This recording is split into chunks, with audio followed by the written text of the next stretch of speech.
আজ সকাল সকালে একটা পার্সেল চলে এসেছে। আসলে এই কয়েকদিন এত কিছু অর্ডার দিয়েছি, রোজ না রোজ একটা না একটা পার্সেল আসতেই আছে। তো আজকে এসেছে, দেখি এটা কি। এটা একটা টেবিল কভার ছিল, আমাদের খাওয়ার টেবিলের কভারটা নষ্ট হয়ে গেছে, তো তার জন্য একটা অর্ডার দিয়েছিলাম। দেখি কেমন এসেছে। আমাদের টেবিলটা রাউন্ড টেবিল, তো ভালোই এসেছে। দেখো সুন্দর, তো পাতার পরে দেখো দারুণ লাগছে। আমার শাশুড়ি মতো দেখে সত্যি বলছে ভালো হয়েছে খুব, আর আমারও খুব ভালো লেগেছে জানো। কোয়ালিটি কিন্তু খুব ভালো রয়েছে, তোমরা চাইলেই এটা অর্ডার করতে পারো মিশো থেকে। তারপরে দেখো আরও একটা পার্সেল চলে এসেছে।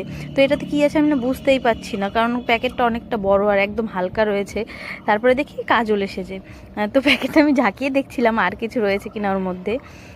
কাজলটা হচ্ছে পিলগ্রিমের, এর আগে অনেক কাজলই ইউজ করেছি, তো এটাও দেখি ইউজ করে কেমন লাগে।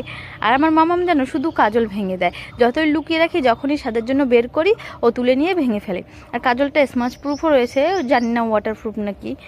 দেখো স্মাচ করছি, লাগছে না, হাতে হালকা একটু লেগেছে। এরপর আমি স্নান টান করে চলে আসলাম, তো খাওয়া দাওয়া করবো।